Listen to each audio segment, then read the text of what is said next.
आप सभी भक्तजनों ने आज एकादशी का व्रत किया होगा। कब आपको प्रदोष अर्थात सावन प्रदोष व्रत करना है, आइए जानते हैं। व्रत खोलने का क्या समय रहेगा, क्या खाकर आपको एकादशी व्रत खोलना है, ध्यान से सुनिएगा। प्रदोष व्रत में आपको किन नियमों का पालन करना है, अगर दूसरे दिन प्रदोष व्रत पड़ जाए तो कैसे दूसरे व्रत का संकल्प लें, ध्यान से सुने और अंत तक बने रहें। यह वीडियो आपके लिए बहुत खास रहेगा। कम समय में श्रेष्ठ उत्तम जानकारी आपको देने का प्रयत्न करूंगी, अंत तक बने रहिएगा। आज आपने पुत्रदा एकादशी का व्रत किया है तो इस बात का आप ध्यान रखें कि आपका व्रत तभी सफल होगा जब आप सही विधि से व्रत को खोलेंगे। व्रत खोलने को व्रत पालना कहा जाता है।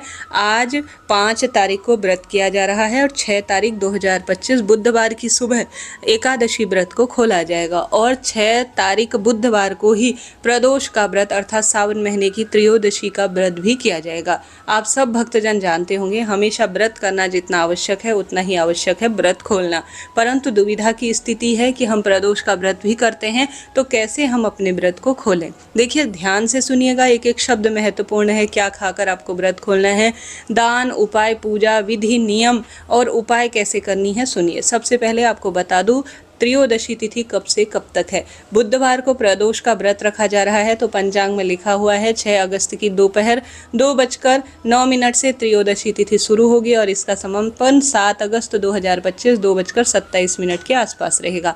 प्रदोष व्रत करने के नियम के आधार पर 6 तारीख बुधवार को ही बुध प्रदोष का व्रत किया जाएगा। प्रदोष काल पूजा का जो समय रहने वाला है वह 7:08 से शाम को 9:16 तक रहेगा। स्क्रीन पर मैंने दी हुई है जानकारी। अब आप सभी को जो है मैं आज बता दूं कि आपको पुत्रदा एकादशी का व्रत कैसे खोलना है। आज 5 तारीख को आप व्रत कर रहे हैं तो शाम को आप फलाहार ही लेंगे। आज अन्न का सेवन करना पूर्ण रूप से गलत माना जाता है। शाम को दरवाजे पर दीप लगाएं, घर के मंदिर में पूजा पाठ करें, भगवान को फलाहारी चीज़ों का तुलसी पत्र रखकर, महादेव को श्री नारायण को तो तुलसी पत्र, महादेव को बेलपत्र रखकर भोग लगाकर आप कहें कि भगवान भोग स्वीकार करें। संभव हो तो रात्रि जागरण करें। एकादशी तिथि पर रात्रि जागरण भजन बहुत शुभ माना जाता है। ऐसा नहीं हो पाता है तो कोई दिक्कत नहीं, आप सभी भगवान का ध्यान स्मरण कर भगवान के समकक्ष ही सो जाएं। खाट में सोने का प्रयत्न न करें, ऐसा सही नहीं माना जाता। व्रत किया है तो नियम के आधार पर करें। अब आप कल सुबह अर्थात बुधवार की सुबह जल्दी उठें, तुलसी माता में जल चढ़ाएं, नहाने के पानी में गंगा जल डालकर पीले रंग के वस्त्र पहनें, सूर्य भगवान को जल चढ़ाएं, घर की अच्छी साफ सफाई करें। सबसे पहले घर की रसोई में चावल बनाएं। द्वादशी तिथि पर हमेशा घर पर चावल बनाने चाहिए। विधि विधान से महादेव के शिवलिंग पर जल चढ़ाकर दीपक लगाएं और श्री नारायण के विग्रह स्वरूप को विधि विधान से स्नान इत्यादि से निवृत्त कर आप दीपदान भली भांति करें।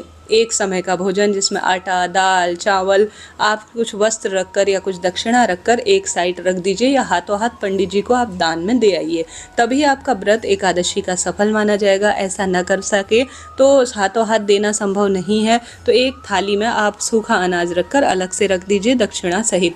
पंडित ब्राह्मण जी को भोजन करा सकते हैं, यह तो सोने पर सुहागा है। साथ ही गौ माता के लिए रोटी खिलाने के बाद आपने जो भगवान को भोग लगाया है उसे आप सभी को थोड़ा सा तुलसी पत्र रखकर ग्रहण करना है। जल इत्यादि को आपको सेवन कर लेना है। इस तरह से व्रत को खोला जाता है। व्रत खोलने का जो शुभ समय रहेगा पुत्रदा एकादशी का वह 6 अगस्त 2025 बुधवार की सुबह 5:45 से 8:26 के आसपास रहने वाला है।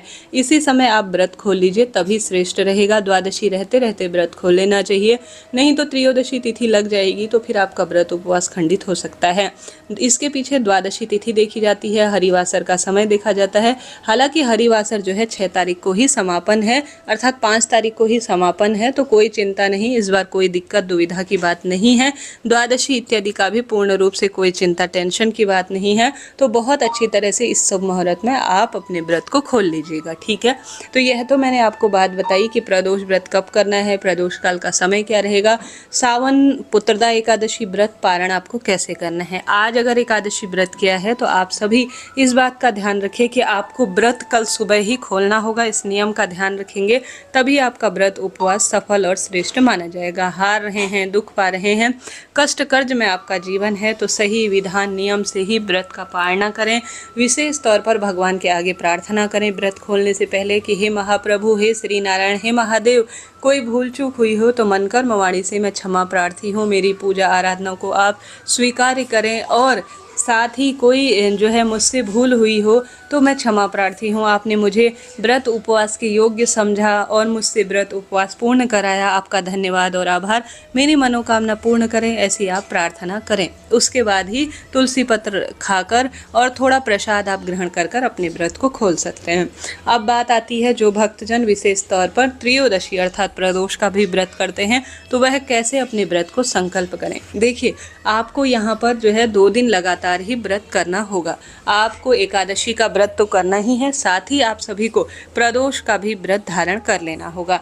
अब यहाँ पर आपको सिर्फ भगवान को लगाए गए फल को ही एकादशी व्रत पारण के निमित्त अब मेरा पारण हो चुका है ऐसी प्रार्थना करते हुए दूसरे व्रत का हाथों हाथ संकल्प ले लेना होगा। अर्थात आपको अब जो है प्रदोष व्रत करने से पहले बुधवार की सुबह 6 तारीख को अन्न का सेवन नहीं करना है। सामान्य सरल तरीके से आपको फलाहार ही करना होगा।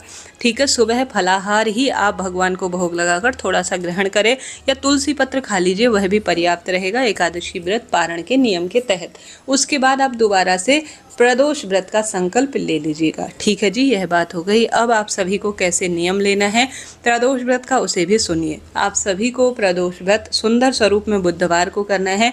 इसमें आप एक सर्वश्रेष्ठ उपाय कर सकते हैं। गुरुजी कहते हैं जब भी बुध प्रदोष पड़े जल के लोटे में हरा मूंग, गुड़ का टुकड़ा, बेल पत्र और शमी पत्र, यह चारों चीजें डालकर आप बुद्धेश्वर महादेव की जय, कुंदकेश्वर महादेव की जय, श्री शिवाय नमस्तुभ्यम कहते हुए शिवलिंग पर जरूर जल चढ़ाएं। जो हमारे बुध ग्रह से संबंध रखते हैं वह हरा मूंग है, तो हरा मूंग, गुड़ का टुकड़ा और शमी का पत्ता और बेलपत्र, इन चारों चीज़ों को जल के लोटे में डालकर शिवलिंग पर जरूर समर्पित करें। ऐसा करने से सौभाग्य तो बढ़ता ही है, साथ ही दुख दरिद्रता का भी अंत हो जाता है। कष्ट कर्जे में आपका जीवन है, दुख पा रहे हैं, सांसारिक मानसिक आर्थिक बंधन आपको चलते हैं, तो उन सभी की पीड़ाओं से आपको मुक्ति मिलेगी। बहुत सुंदर द्वादशी त्रयोदशी पड़ती है तो यह द्विपुष्कर योग के समान माना जाता है। इस दिन बेलपत्र वृक्ष की जड़ में आप पार्थिव शिवलिंग बनाकर पूजन कर सकते हैं। वहां पर कच्चा दूध समर्पित कर कर दीपदान कर सकते हैं। शिवलिंग पर 108 दुर्वा घास चढ़ा सकते हैं, बहुत शुभ है।